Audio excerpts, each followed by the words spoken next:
You're listening to Gender, a Wider Lens. I'm Stella O'Malley, a psychotherapist in Ireland. And I'm Sasha Ayad, an adolescent therapist in the United States.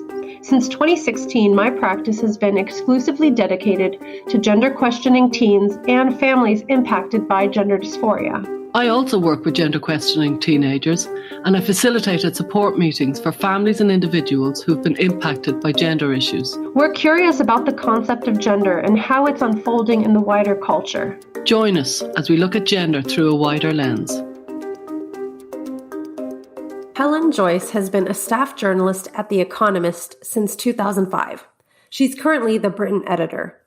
Previous jobs include finance editor and Brazil correspondent based in Sao Paulo. Before joining The Economist, she edited Plus, an online magazine about mathematics published by the University of Cambridge. And she was founding editor of the Royal Statistical Society's magazine, Significance. She has a PhD in mathematics from University College London.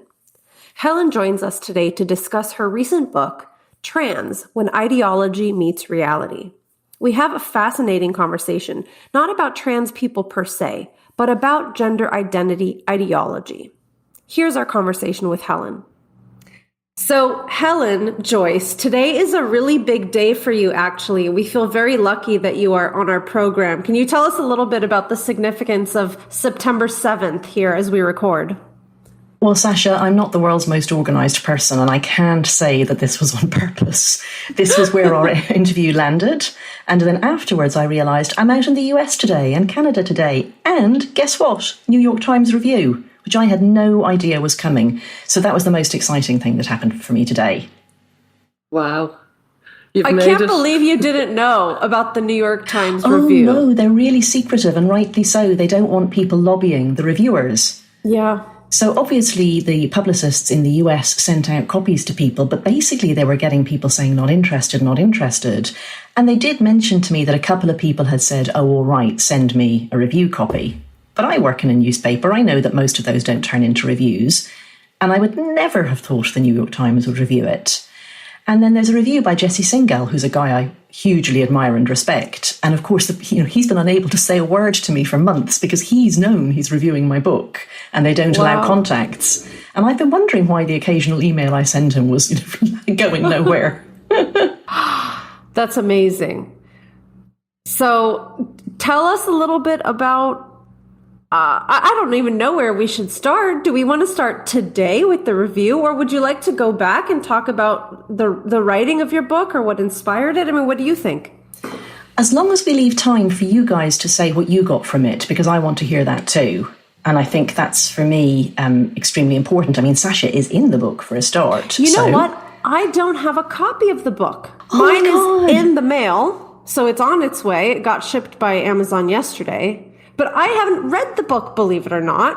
Well, Sasha, I said some really awful things about you. No, I didn't. I've read the book. I've read the book. I have it here. Well-thumbed copy. And yeah, it's brilliant. Absolutely. Game changer, without a doubt, So one of the things people keep asking is, did I know it was going to be a big success? And really, it's the last thing I could possibly have thought. So when I thought I was going to write it, I thought I wasn't going to find a publisher. And in fact, it was very difficult. And my first agent dropped me, and all the publishers I approached said no in various ways. And then Caroline Hardman, who was already Kathleen Stock's agent, Kathleen said reach out to her. And normally somebody who's that close to another author would say no, because it's too close. It's a conflict of interest when it comes to selling rights and things. But Kathleen really urged Caroline to say yes, which I think was incredibly kind and lovely of Kathleen, who is a lovely and kind person. And so Caroline did find me a publisher, One World, who were a small independent, not very small, but an independent press here in the UK, very respected. And the editor there, Cecilia, for me, has been a complete find. I was so lucky. I said to her afterwards, I gave it 50-50 that she would actually publish the book. And she said, oh no, why did you say that? When did I ever give you the impression I was going to drop you? And she didn't. It was just the environment, I looked around, all these books being pulped and so on. But she was fantastic. She was great with guidance on tone and structure. And so, it got through, it got published. And then to my great surprise, It got some really great reviews in the Times here, the Sunday Times quite recently, and not so amazing review in the Observer, but fantastic. They reviewed it. And then some smaller outlets. And the thing is, these things snowball. You start to get asked on podcasts and you start to be asked on other podcasts. And the thing for me now about the New York Times reviewing it is it kind of respectabilizes it. You know, you're entitled to review a book if the New York Times has reviewed it, I think. I reviewed it in the Evening Standard. You did. You were the very first published review, actually, Stella. Because when you review a book, you kind of want other reviews to have been out. Just in case you miss something massive and then everybody else is talking about it and you haven't. But I knew my subject with this. I was like, I know, I can review it. Give me this. Let me at it. Because I really knew, wow, it's just such an exciting moment that this book got out. And it's not only for me watching the arc of it, is how big it's been. Do you know what I mean? How much it's really cut through. That's for me the most exciting, no doubt for you too, Helen, but that's the real shock and delight. I mean, it's weird for me in lots of ways, and it's really important to emphasise that this is just one, like if you think of it as trying to shatter a glass, wall that we were all trying to shout from one side of, like many people have been hammering on that wall, and I was just lucky to be holding a hammer at a moment when a big crack appeared. Like hundreds of people were doing it first. And the second thing I think it's really important to emphasise is I'm not a player in this, I'm a journalist. So journalists swoop in and write stuff and then bugger off and let other people do the hard work. So I don't want to set myself up as being some preeminent leader, campaignery sort of character. I'm none of those things. I'm just someone who noticed a news story and decided I couldn't let it go. So that's what journalism is meant to be. And if other journalists who had been doing their job, then we wouldn't have this issue. Jessie Singal obviously being a notable exception. Isn't it amazing how there's something about gender that grabs people and just consumes us? There's something incredibly compelling about the subject. You can see it the same with Abigail Shrier. She's a journalist who just... the very same thing, is completely absorbed, as am I. I'm not a journalist, but there's something so absorbing about it. I think it's because it's bleeding into everything about society. I think it's because it's speech and politics and things, Yes, that's right. It ripples out because it's partly because it's an assault on reality. So when you detach language from reality, all sorts of strange things happen, including things that weren't intended. Like, I just don't think that anybody 20 years ago intended that seriously there will be male people competing in the Olympics as women. I mean, if they did, they were the few dozen people who were campaigners around the world in tiny little transgender lobby groups. But that's where we got because we detached the word and the reality. So I think that's one reason, but more fundamentally, I don't think it's exactly gender that people are fascinated with. It is sex. And this isn't really gender self-ID. If it was, I wouldn't care, because I don't care what gender people call themselves. It's sex self-ID. It's males saying they're females. And there's nothing more fundamental about us than our species and our sex. So, you're talking about something that's very deep-rooted, and as soon as people realise that's what you mean, that you aren't just talking about your really great podcast on non-binary, which I must listen to again, I loved it, you're talking about a new category of people, and that's fine. That's like saying, people who are environmentalists. That didn't mean anything a while ago, and now it means a lot. Right. So you could think of non-binary like that, and if that's all people meant, I'd be completely fine with it. Right. It's not that. They're trying to redefine everybody, including me, including you, and about something that's fundamental to us. And that gets people quite enraged and involved. Yes. In Jessie Singal's review, he has this one line where he reviewed your book, and he says, according to SelfID, once an individual reveals their gender identity, that trumps anyone else's understanding of it. If you say you are a man or a woman or both or neither, that's exactly what you are.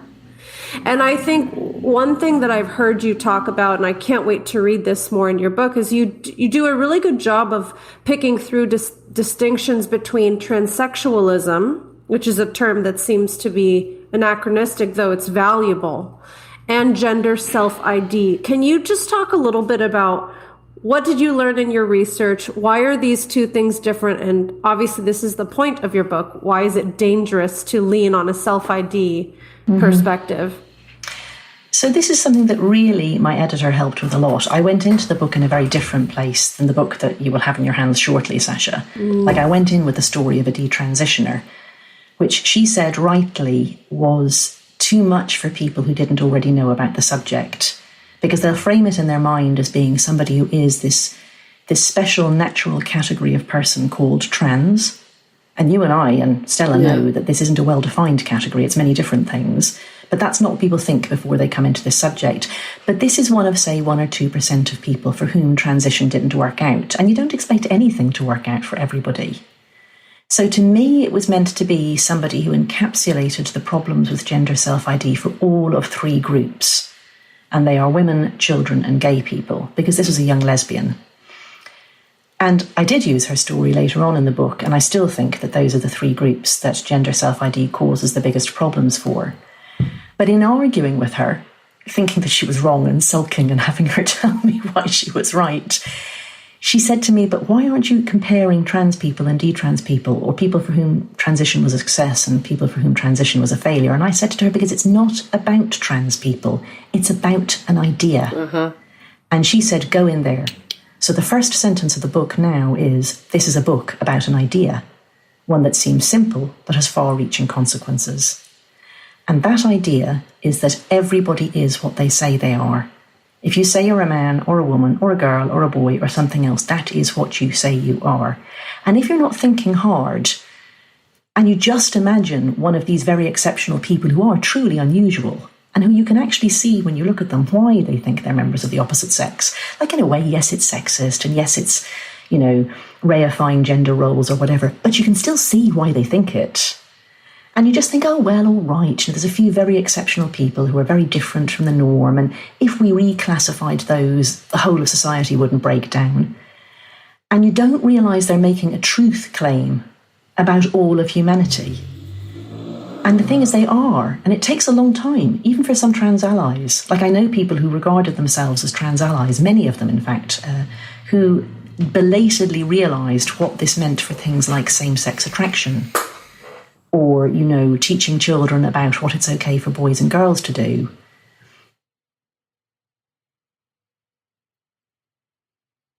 I remember one line in this, which is kind of similar to what your own saying. One line in the book was something like, "This is not a book about trans people. This is a book of, then ... This is a book about ideology," and that's where I think that's the kind of sit up and listen moment, because people think you're talking about trans people, and you're actually talking about ideology. And two different kind of roads are going on, because activism, right? About activism. Yes, so I say exactly that. This is not a book about trans people. And I explain, like, the analogy I use, and I think it's an important analogy, is that trans activism, as understood, and this is not something that loads of trans people agree with. Loads and loads of people disagree with it, because it doesn't fit their own experience at all. And they see the issues for everyone else. But so that the modern ascendant version of trans activism is like a religion, in the sense that it is a metaphysical, unevidenced belief that is not in any way related to the facts around you. And people are totally entitled to hold those sorts of beliefs. But in a modern pluralistic society, they aren't entitled to make other people say they believe them, act as if they believe them, refrain from criticising them, stop them from believing other things that contradict them. And that is what all of the activists are trying to do. They're trying to remake our language, our shared social reality, and indeed our physical reality, in line with their unevidenced beliefs.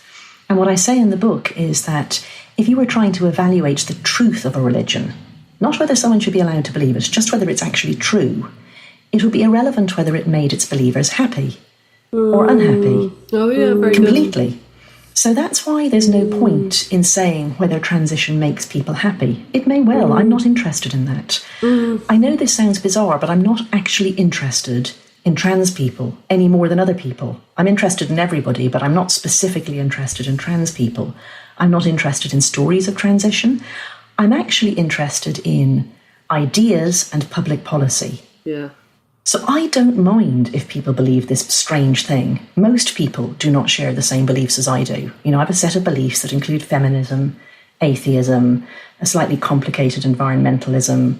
I'm fiscally relatively conservative. You're down to a tiny proportion of all of humanity with this combination of beliefs. And it is fine with me that other people don't share those beliefs. But they aren't allowed to go pressing in on me and taking away my rights. It's extraordinary in a school in Ireland, well, not in a school, in all the secondary schools in Ireland this week, they released a pack, a pledge. That's what all the students were being recommended to do. Did you miss this, Sasha? By your face, it looks like you missed it. I saw a title somewhere, but I don't know the specific pledge. And I can't emphasize, the word pledge has such religious undertones, overtones, and every tone in Ireland. Like, it is the word, because everybody takes the pledge when they're 12 in the confirmation to give up alcohol, and they have done for many, many generations. And we got rid of it in the last generation or so, and suddenly this pledge pack where students were going to be asked to pledge to normalise pronouns. And it was like, is my head falling off? Am I actually seeing, like, thumbs up, happy, chappy students saying, we've got the pledge packs and we're rolling them out to all the secondary schools? And that was just a couple of days ago. And yet people don't see pledge, beliefs, that this is just an idea. It's an idea that some people hold. And it's a very religious style idea too, which is one of the reasons it's so odd that people don't see it. And again, I'm not talking about trans people who tend to be more reality-based, in fact, than your average activist. So there was a protest here in the UK where I'm based in London outside Westminster a few weeks ago. And the video was so bizarre. You know, it was these people doing a call and response, like a liturgy, going, you know, trans women are women, trans women are women, trans, you know. And then you get to non-binary and you always wonder what they're going to do for non-binary. You know, is it going to be valid or just repeat non-binary? But it is honestly like, you know, Lord, hear us, Lord, graciously hear us. The more I do this work, the more I think, if this was described as a belief system, it would be okay, because at least we could hold it in that kind of understanding that some people simply hold these beliefs, that there's no such thing as biological sex, that everyone has an internal identity, but it's being held as just a fact we've recently discovered, thank goodness, that we just didn't know for the entire history of human time. And that's what makes it so odd. And a very fast-changing fact as well, like the fact that we're all meant to have somehow been blind to, but that was there literally since the beginning of humanity, is a completely different set of facts than it was in 2015 or even 2018. So, and you're not meant to know that. I reread 1984 when I was choosing my epigraphs for the book. One of them is from 1984 and the other is a quote from Audre Lorde about courage. And the 1984 one was the one that freedom is the freedom to say that 2 and 2 make 4. Once that is granted, all else follows. And, you know, I know that book quite well. I've read it a few times, and reading it again after discovering this ideology really gave me shivers. People are always citing 1984 and always saying that things are Orwellian, but this really is. Yeah. I hadn't realised to what an extent, I hadn't remembered to what an extent 1984 was based on constantly rewriting history.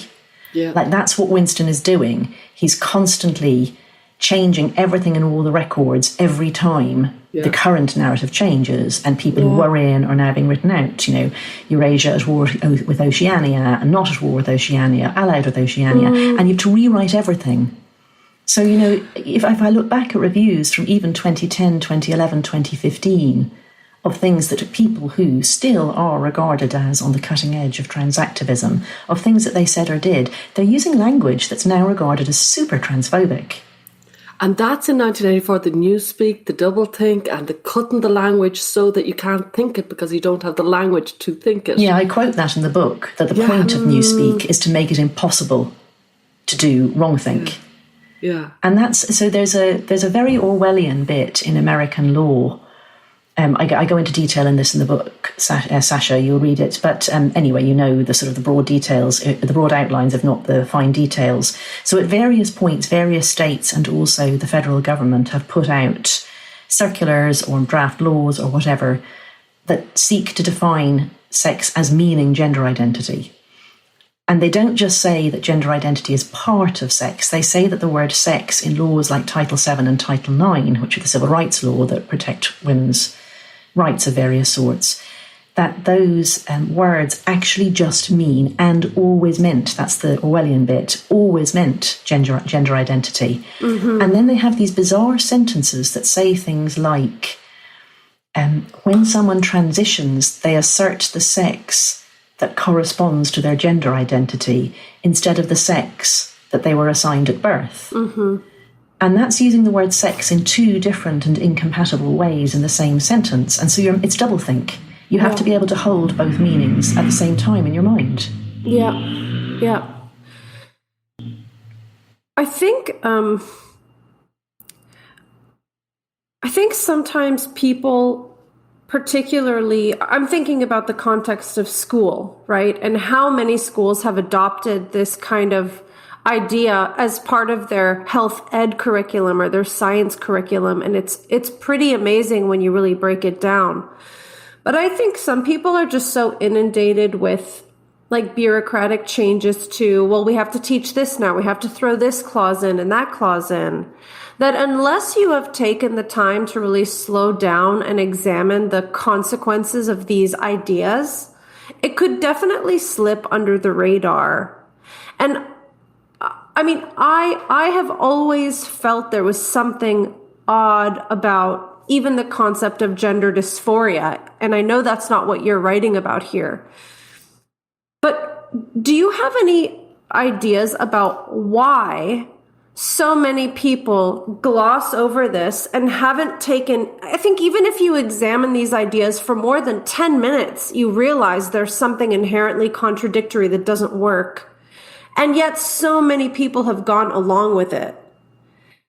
Do you think that's purely because of, a fear of retaliation of some kind? Or do you think there's something else about these ideas themselves that are so confusing that people just don't get it and just move on? I think we're all confused about a lot of things, really. We live in a very complex society, and you're constantly being told things about, government debt or interest rates or climate change or Brexit or, what's happening in the South China Seas, or, you just can't keep up with more than a tiny fraction of it. And so it's inevitable that we outsource a lot of our thinking and our moral decision-making by deciding who we're aligned with. And I know that sounds like we're sheep. I just think it's inevitable. Like, you know that you trust this particular commentator, you felt that they were very insightful and you agreed with a lot of the things they thought.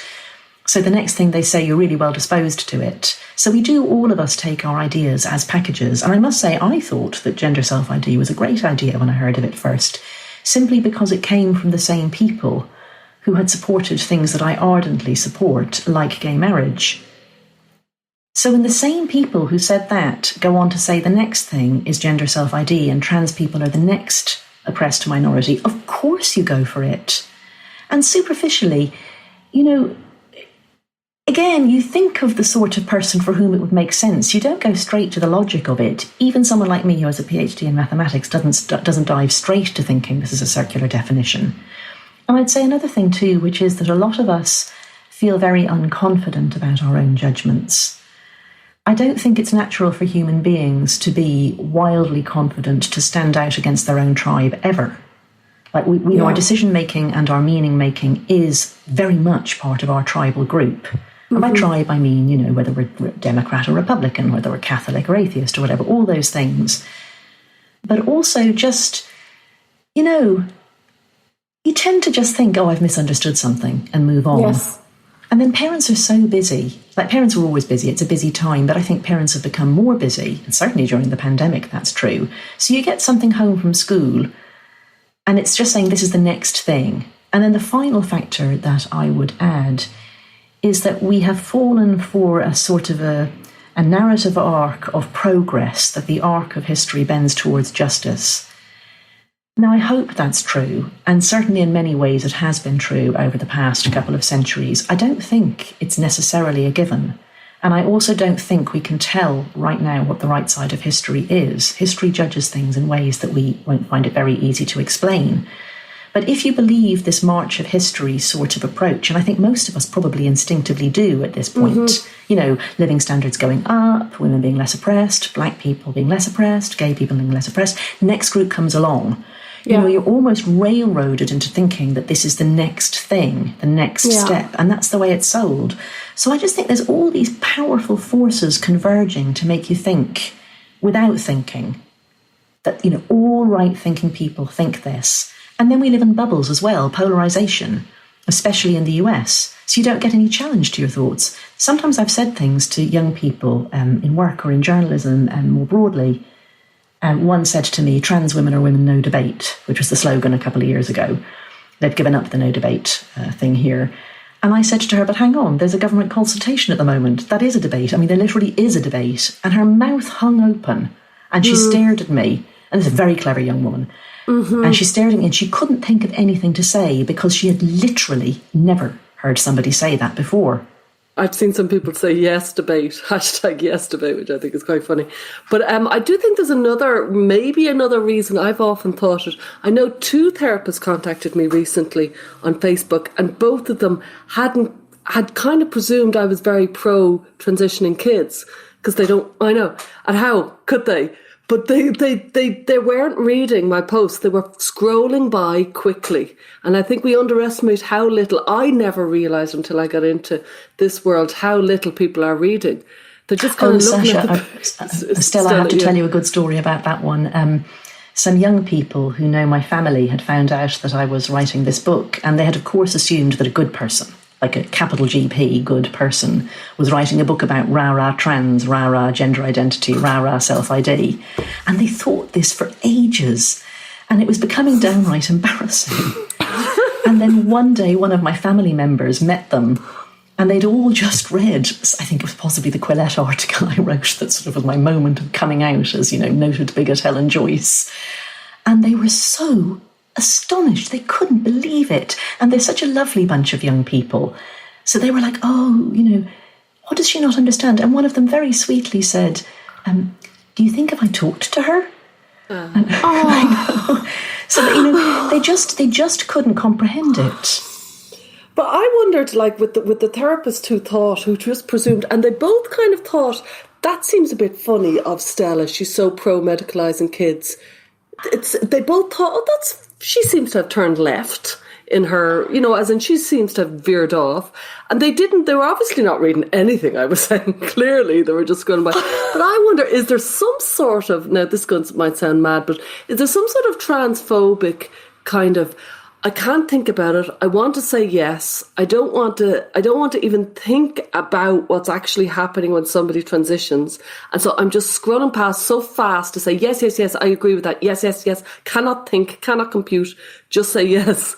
That's how I feel some people are coming at So this. 2 things that are strongly related to that I think play into these, this sort of, I'm not engaging. One is men who find the topic extremely uncomfortable because it involves castration in their minds.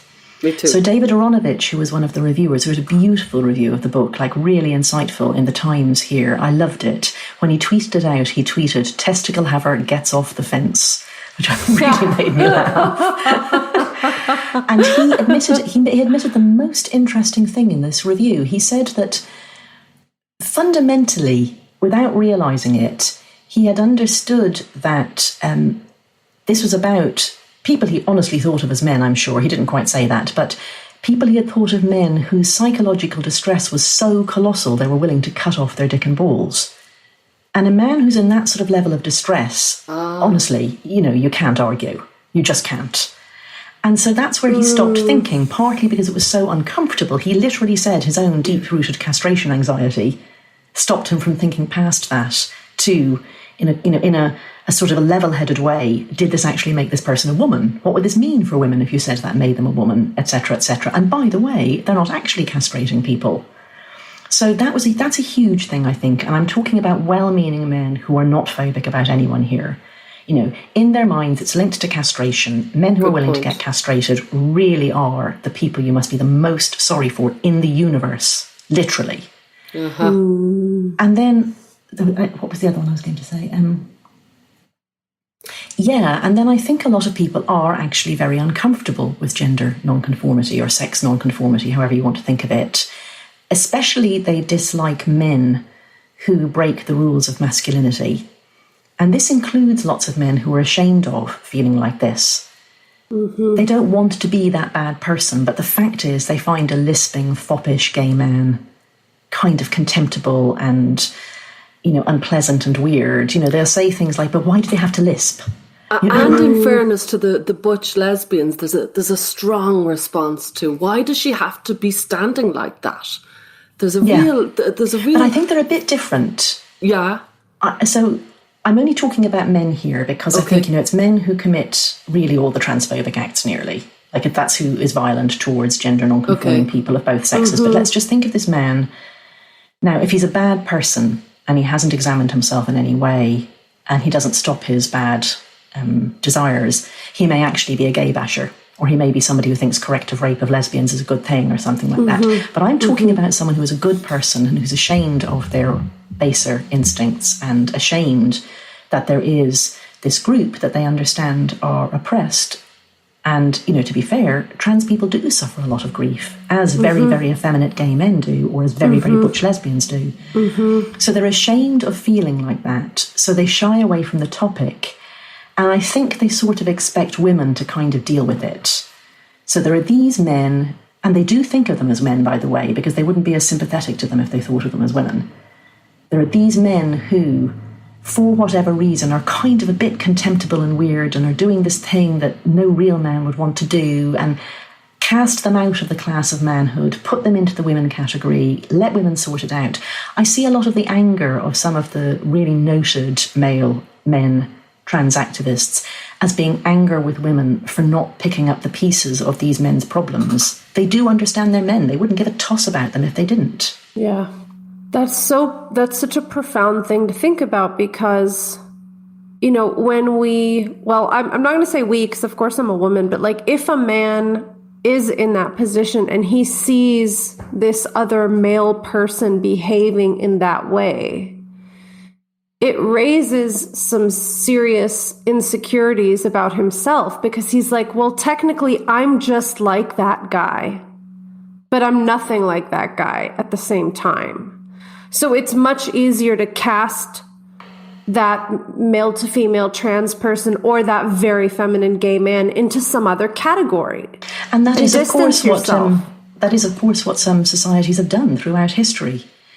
I don't think it's correct to talk about these third gender categories either as if they're all the same. It's an incredibly umbrella term. It's just a term for, some societies' understandings of some people as not quite men or women in some very different ways. But like these groups like Fa'afafine or Mouche or Hijra, they are in different ways in different societies, ways of casting men who sully the class of manhood out of manhood.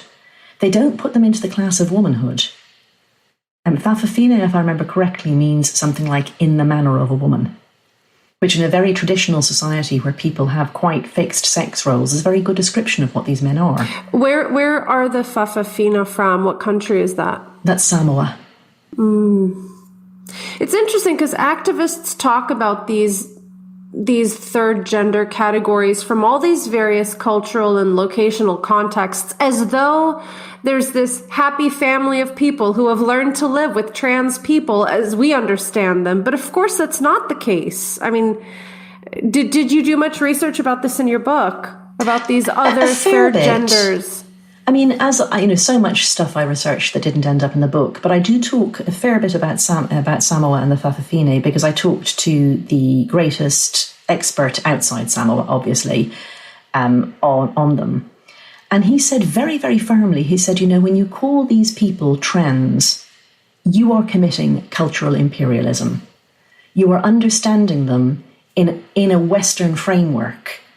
And it's bizarre to me that these groups that would say that, I'm some sort of cultural imperialist for claiming that, this binary notion of sex, which they say is a Western colonial blah blah blah. And by the way, can I just say that Stella and I are from the only white country that didn't go around the place colonizing other people. That we're colonized. Just shove off, But anyway, even leaving aside that rather minor side point that just drives me completely insane.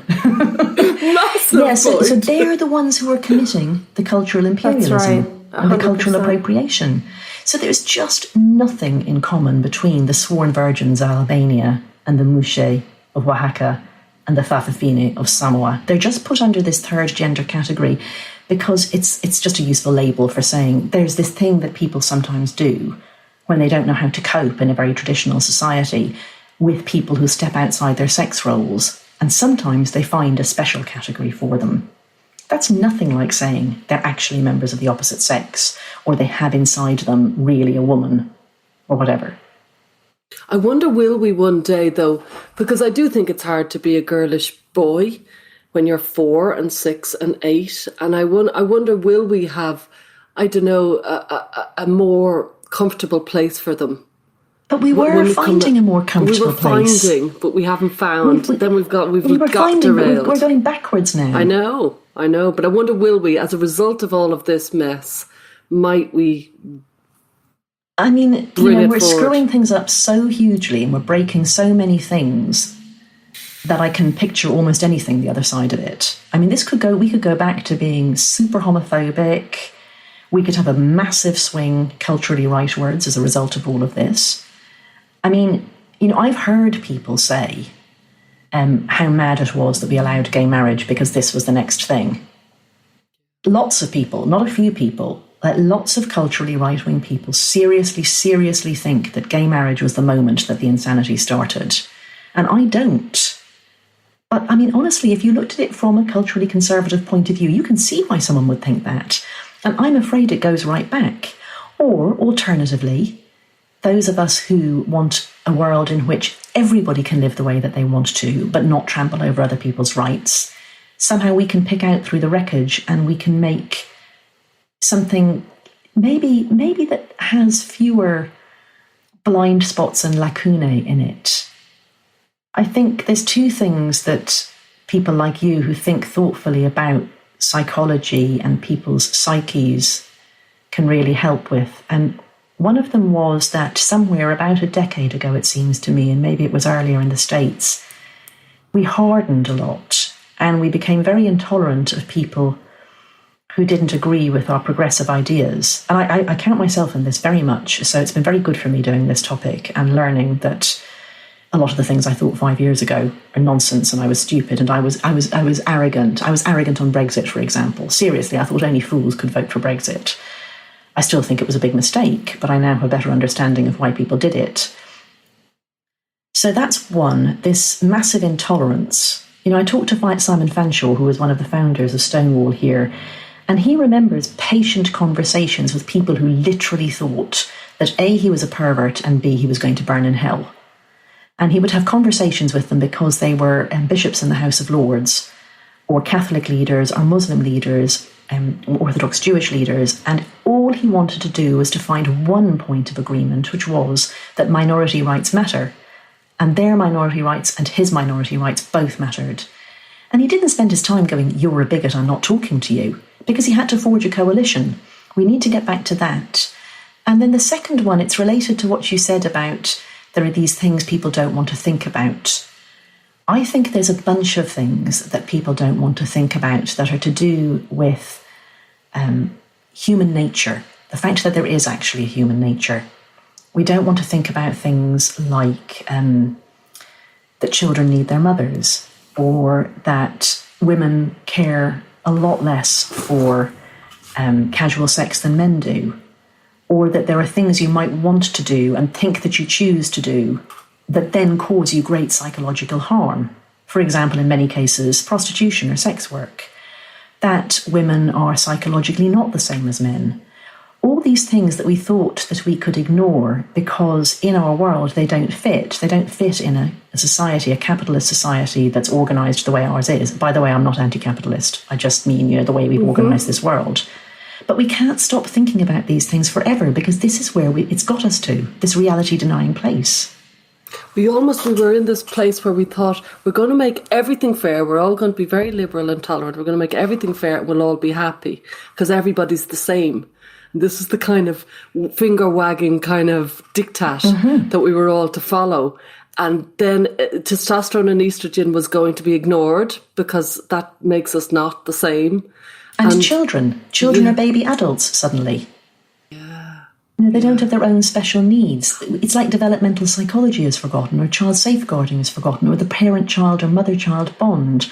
And then you start to think of people as Lego people, that bits can be switched in and out, or that you can do things and not have an impact on you, that you can choose to sell yourself without feeling a way about that, or that you can have, mindless sex and not have it affect you. And maybe you can. I'm not saying everybody's the same. That's my point, in fact. There's also a kind of techno-optimism that's part of this picture too, because those questions about human nature that you're talking about, we can ignore them temporarily when we have technology to kind of push them away. And we forget that actually they will always catch up with us and there's no way to fully escape those human nature issues. But we've had so many, to lack of a better term, pause buttons on things that connect us with human nature, that it's easy to see why a lot of people think you can overcome those pesky human problems with more and more technological advancement and also theoretical ideas that take us beyond the human nature. I mean, this whole gender identity theory is very much, like you said, I mean, it's a denial of reality, but like, who needs reality when you have technology and when you have philosophy and when you have all these kind of superhuman pathways beyond the nature, beyond the biological truth? Yeah, and I mean, more than that even, it's not entirely stupid of us to think like this because we have had so many successes. Right. We transplant things. My children were both by IVF. That's incredible. No one could have believed that a short while ago. So again, it's like this narrative of progress. There has been so much progress in life expectancy, in general health, in wealth. It's hard to say actually where the limits are. There are things that you might have said a century ago or 50 years ago that would not be possible, that are in fact possible. Like the three of us speaking in 3 different countries right now live, looking at each other. It's amazing. Yeah. However, it's not the same as if we were in a room.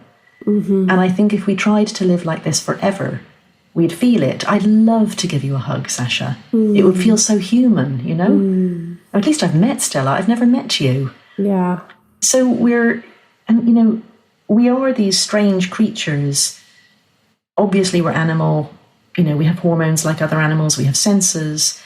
And yet we are also way outsized in the brain department.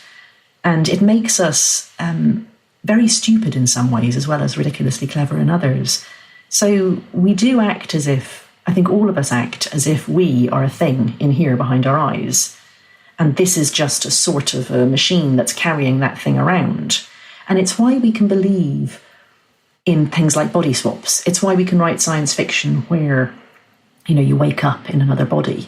Like, the more you think of that, the more insane it is. Because your brain and all the nerves that the brain is going to, they're what make you who you are. You can't take that out of this body. There isn't a way to do that. And yet it feels like there is.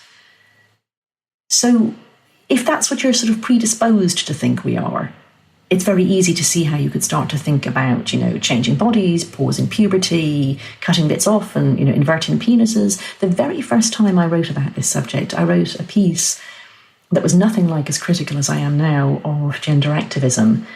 But I tried to state as clearly and simply as I could what was involved in gender surgery, male to female, as they say. And I said removing the inner parts of the penis and leaving the nerves and skin and inverting it to create a simulacrum of a vagina. And I got a very angry letter from a reader saying that it wasn't a simulacrum of a vagina. What was an unpleasant thing, and that wasn't me to say. Trans women were women, it was a vagina. And I'm like, I don't know what sex you are, but, you haven't had a good poke around down there, if that's what you think. this is an amazing, amazing organ that can stretch to accommodate a baby's head and then shrink back, and that causes pleasure and all sorts of things like that, self-cleaning. Mm-hmm. And it was just indicative to me, I've remembered that many times since, of a sort of a thought process where we really are some variety of Lego. I know you did a huge amount of research in the book. It's obvious from reading it. It's kind of self-evident. Did you come to any conclusions whether there was any sort of, I know a lot of people talk about the Denton's document and stuff, was there any sort of kind of strategy to kind of create this gender explosion?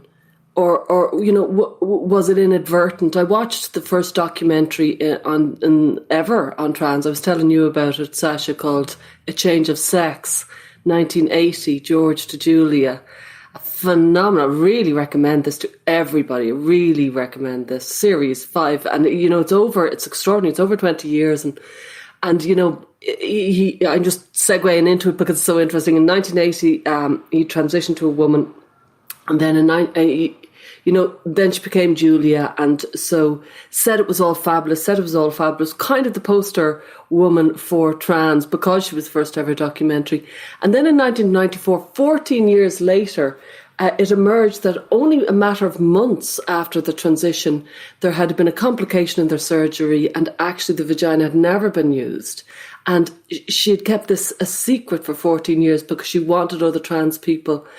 She didn't want to turn off trans people.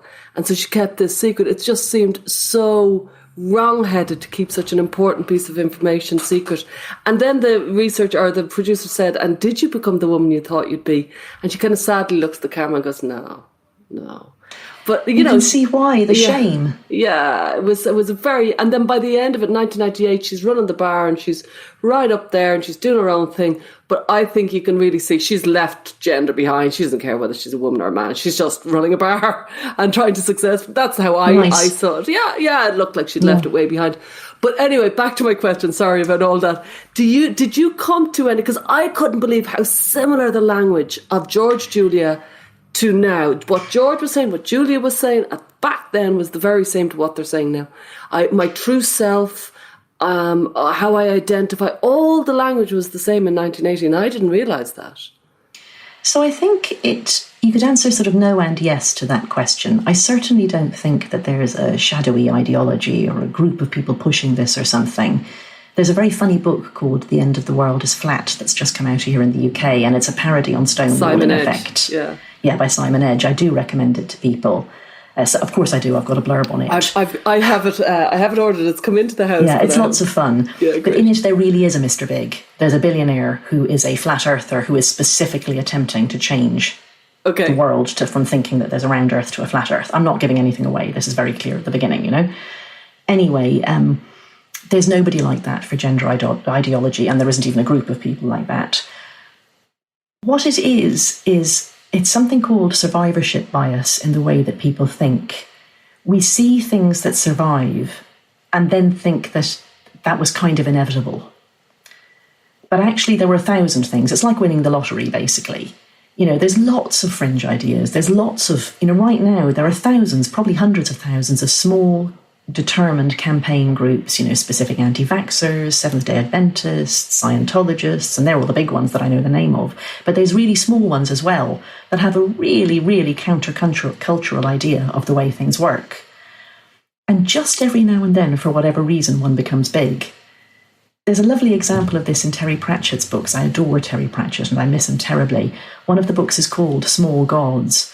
And his idea of what gods are is that there's just like little gods popping up all the time, and they're little tiny accretions of belief. And just occasionally, by luck, one of these tiny gods goes big. It's lucky that a shepherd finds a lost sheep right next to it, and it sort of makes a little cairn of stones, and that belief makes the god grow. And of all these millions or countless trillions of gods, every now and then a god becomes big. So I think it's a bit like that. The reason that the language in all of these people feels the same, it's partly because they will have been talking to each other a bit. There were these groups in the UK and the US that were talking to each other, but also because it's not that hard to see what you would want if, in particular, you're a male person who wishes ardently to be female. And I know that sounds like it should be symmetric, and I should be saying, or a female person who wants to be male. But I'm going to detour about that in a second, just finish this thought. So if you're a male person who wants to be female, the fact is it can't be, you aren't and you won't be, it's just not possible.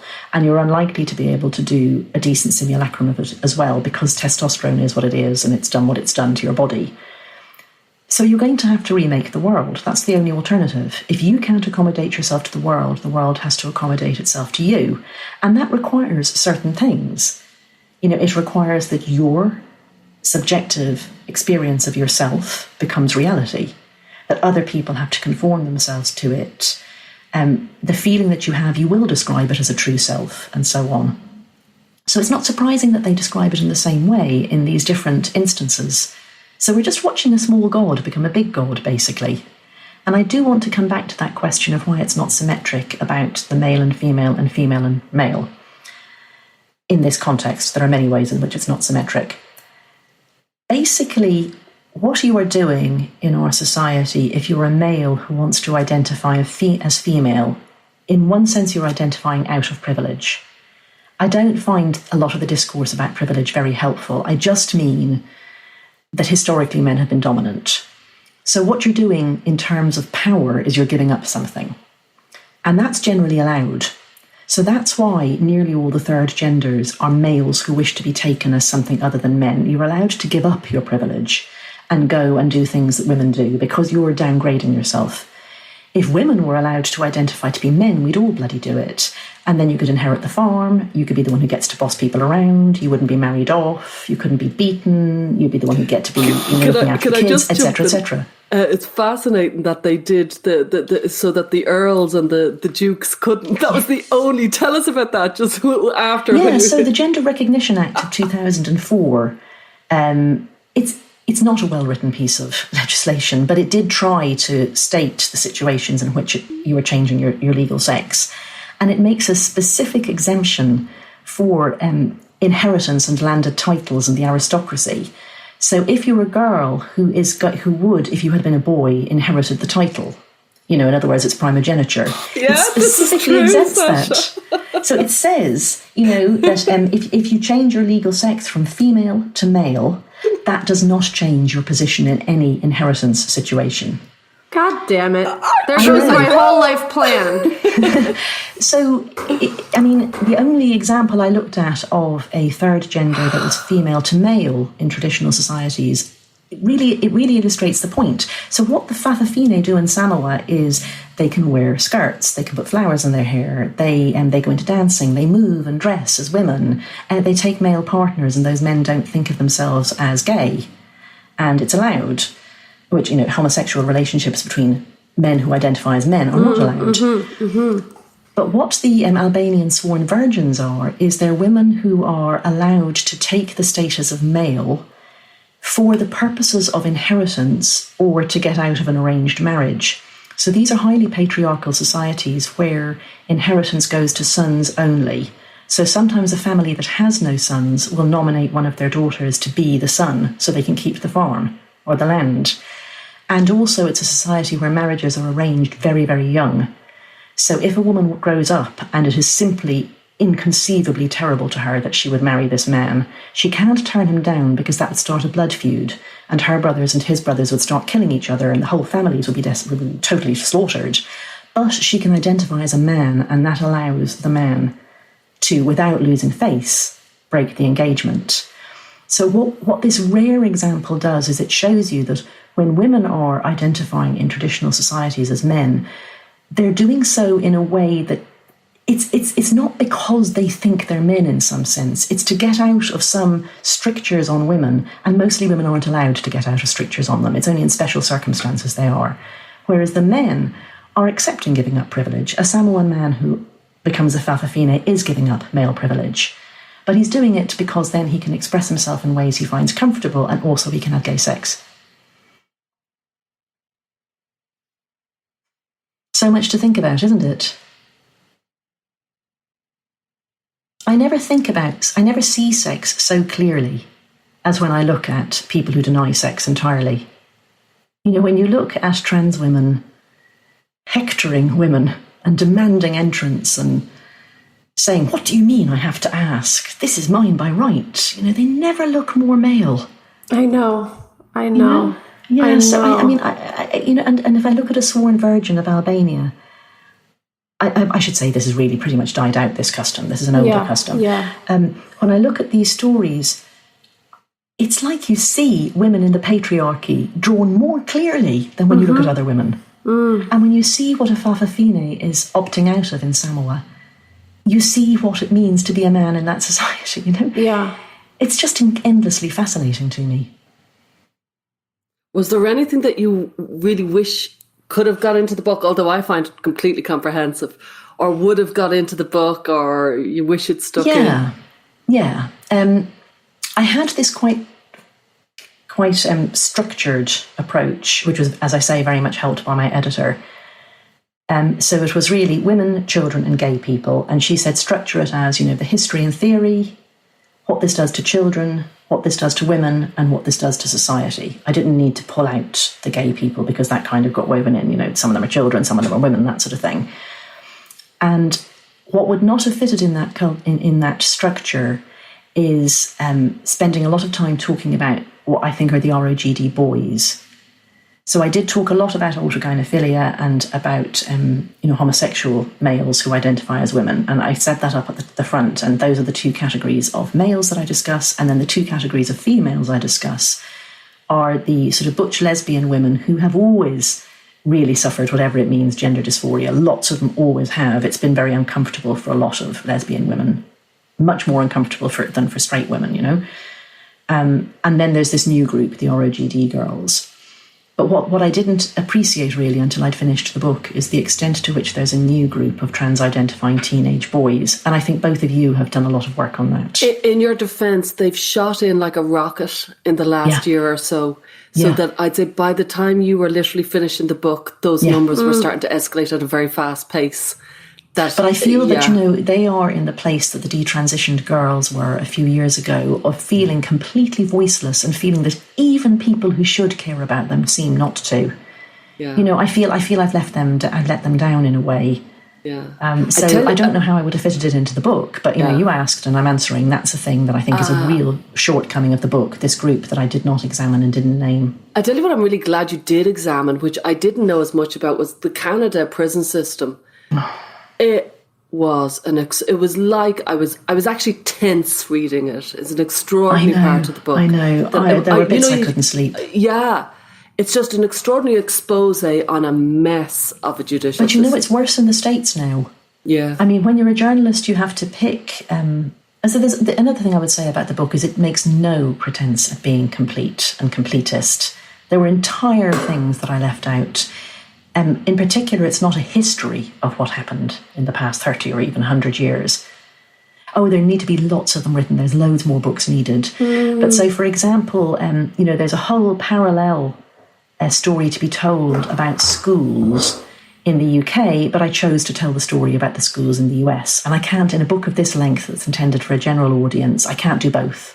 So I left out a whole load of what's going on here in the UK. And then here in the UK, I did the women's employment and free speech stuff, like very much taking Maya Forstatter's case as my thread through that. But, you know, there's a whole load going on in the US that I left out as a result. So Canada, I looked at the prisons, but actually there's worse going on in the States. It's just that actually it's really hard to get any information about it. But there are at least 300 males, most of them very serious offenders, sexual offenders and murderers, who have either asked for or got transfer to women's jails just in California. So one of the stories that one of the women I talked to in the States told me, and it didn't make it into the book, it was when she realised that the traditional big established women's groups had really gone over to the dark side, was when she saw that they were campaigning to get a particular trans woman allowed into a women's prison. And this trans woman had started, as many trans women do, as a cross-dresser. He was a heterosexual man and he was married to a woman. And she had come home and found him wearing her clothes.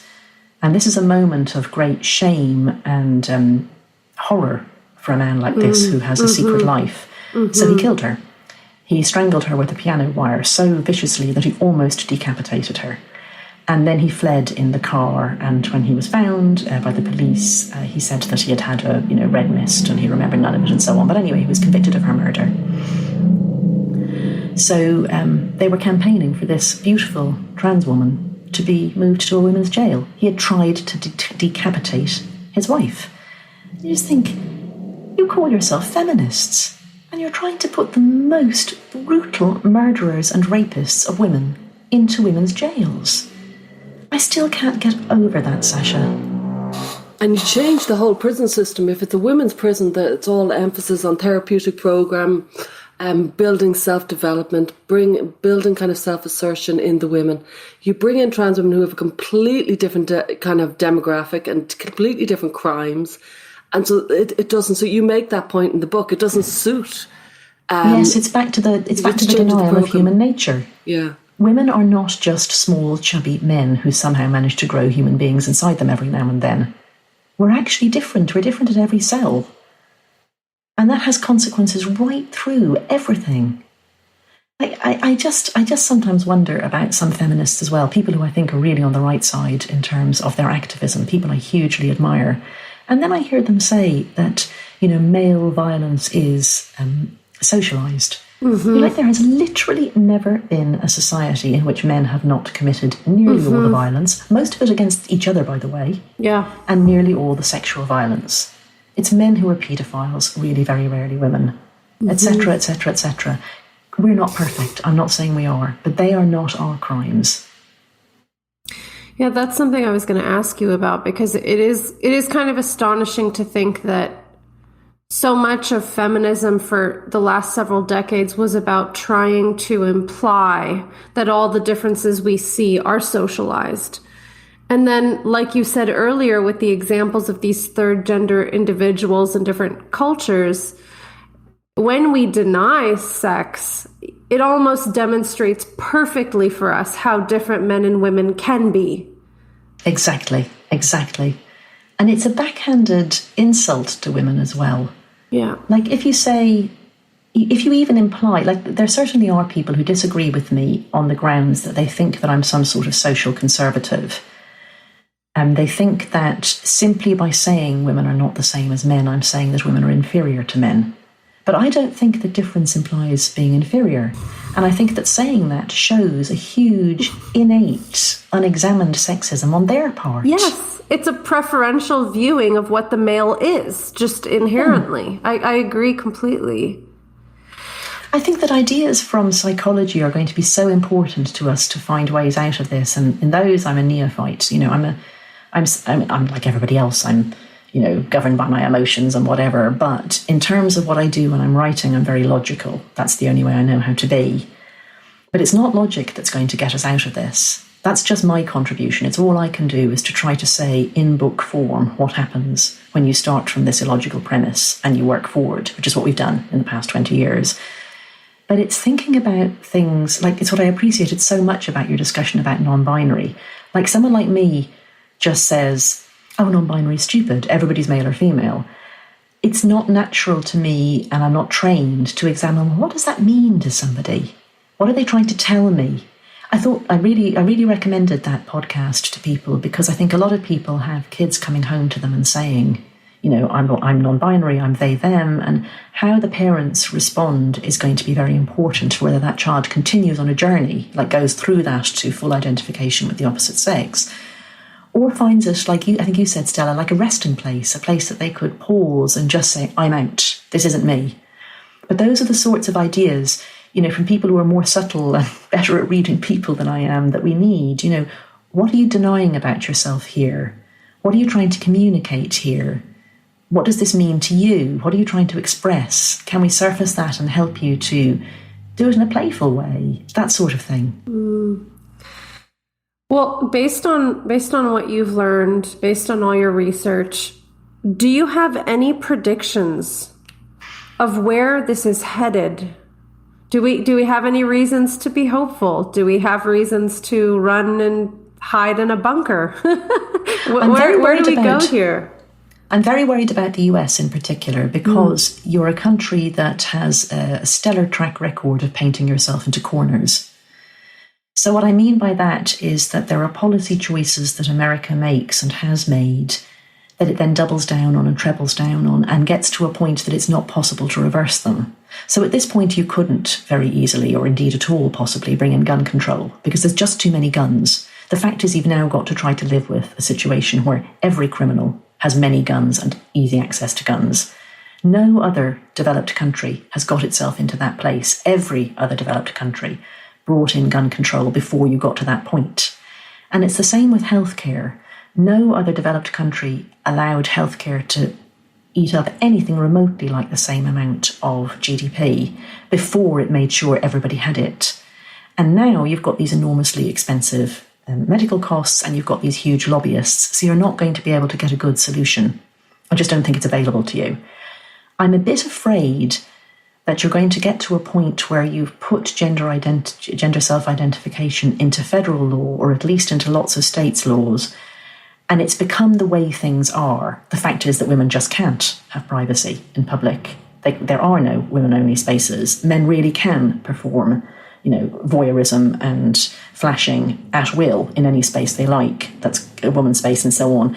And then it's very hard to see how you'd get back out of that, because it's very hard to take away rights. And I say rights in inverted commas because it's not a right, but anyway, it's been given as a right. I'm much more hopeful here in the UK because we haven't passed any really shitty law. But I mean, there's a huge amount of work, huge, just to get back to where women were in, say, 1990. So the hope, I think, though, is that a really brilliant movement has been forged, and lots of women who aren't academic feminists and aren't right up their own arses like so many academic feminists are starting to think about, what does it mean to be a woman? What are the things that women care about? What does it mean to look after elderly people? All of those sorts of real-life things that academic feminists used to care about and have abandoned. So that's my hope. But my despair is that when you pass really terrible laws, it's extremely hard to turn them back. We're coming up towards the end, and I can't underline how much I really loved your book. I really can't. It's fabulous. I was a tiny bit devastated it wasn't referenced. Do you want to give it to me? I know Jesse Single brought it up in his New York Times. Yeah, that was a lovely review in the New York Times. I mean, I hugely admire Jesse, and it was the first review that said more than tiny negative things that I thought, yep, I put my hand up to that. So he said that a book like this really should have had much fuller references. And, now with hindsight, I think he's probably right. I can tell you why I didn't, and the reasons don't really seem to me to be completely adequate now. But you must remember, I thought that I was going to end up self-publishing this book. And when I read it and I was reviewing it, I was so just unbearably ecstatic that it was out. So glorious. But anyway, the book is out and it's been a great success, and anyone who wants can criticise it. And I will accept those criticisms if they are meant in good faith and they aren't just lying about what I say or some bullshit like that. So the two reasons I didn't, one is the style of writing and journalism that I've done for the last 17 years or 16 years is at The Economist. And we don't reference things. We actually fact-check the entire article in an incredibly rigorous process. I think only The New Yorker does anything remotely similar. Like, we have an entire research department and they don't let the piece go in until every fact is checked. Of course, mistakes still do get through because nobody's perfect. But you're working every name, in that every system. date. Yeah. So, I mean, I did fact-check my own book. Inevitably, a few mistakes did get through. So far, only really tiny ones that I've discovered. So that's the style of writing I've done. And only belatedly have I understood that the reason The Economist gets away with that is because it's The Economist. People say it was in The Economist. Yeah. I can't expect people to say, oh, Helen Joyce said it. Why would they? I'm a first-time author. This is the first, I'm not sort of like, the world authority on this topic or something. And the second reason was just a much more pragmatic one, which was that it was intended as a trade book for a general audience. And it's quite intimidating to have a lot of references. So what I did was I put a further reading in it, and each chapter I thought, if someone wants to know more about this, what are the best sources I can go to? So rather than saying, for example, with Ray Blanchard, whom I quote quite a lot, both from an interview and from his work, oh, this came from this paper, that came from that paper, I asked him if someone was going to read just one of your papers, what's the overview paper? I did the same with Paul Vasey. I referenced things like Mike Bailey's book, The Man Who Would Be Queen, or Alice Strager's book, Galileo's Middle Finger. I do truly feel that, or the other thing that we do at The Economist is we try to give enough detail in each sentence that you can go and find whatever it was. But I can see how someone would look and say, either, no, I don't feel this is trustworthy because she hasn't given enough references. Fair enough. You might think The Economist can get away with that and I can't. I see your point. Or else they want to go and find out loads more, and do they necessarily feel I've given them what they wanted for that? So, Stella, you're not my target audience, you have to understand. Yeah. I wasn't writing for you, although I'm delighted you've read it and I'm delighted you reviewed it. I was writing this book, and the reason I called it Trans was the middle ground. Do you know what it was really a very specific reader. It was for somebody who has been thinking for maybe the past 2 or 3 years, what's going on here? They just keep seeing things out of the corner of their eyes. What? There's a bloke in the Women's Olympics? That's weird. Why do the kids keep coming home and saying people are non-binary? That's weird. And then they see a book that says trans, and they go, I might find out why here. And that person doesn't want 90 million references. Yes. So there you go. That's my explanation. I do really understand why somebody might feel that I should have done it differently. Well, Helen, I cannot wait to dig into your book. And would you be willing to come back on and chat with us more once I've highlighted, annotated, bookmarked? Sasha, I would talk to you and Stella for hours. I cannot come on often enough. I love this podcast. I love you both. Stella's throwing my book around. Oh yeah, I was just going to show you. Look at all the little turn downs. Can you see? Oh, I'm sure. It's like, and Henry said to my husband, said, "What the hell have you done to this book?" And I was like, "Oh, there's loads of things I have to look back on." It's like every Sasha, page is carefully turned down. I can't wait till we can travel again. I know. Oh, I know. Oh. It would be so nice to give you that real 3-dimensional hug that you talked about. Yes, and to hand you a signed copy. That's what I want to do too. I would love that. Well, thank Helen, you for having me on. Thank you so much for joining us. Yeah, we're honoured. I've loved it. Thanks for joining us this week on Gender, a Wider Lens. This podcast is partially sponsored by RIME, Rethink Identity Medicine Ethics. RIME is a nonprofit organization dedicated to improving the long-term care for gender-variant individuals. Visit rethinkime.org to learn more. If you found value in our show, please review us on iTunes and subscribe so you never miss an episode. And you can follow us on Twitter, Facebook or Instagram. Just go to our Linktree. That's linktr.ee/widerlenspod. Our discussions are for educational purposes only and are not intended as a substitute for mental health services.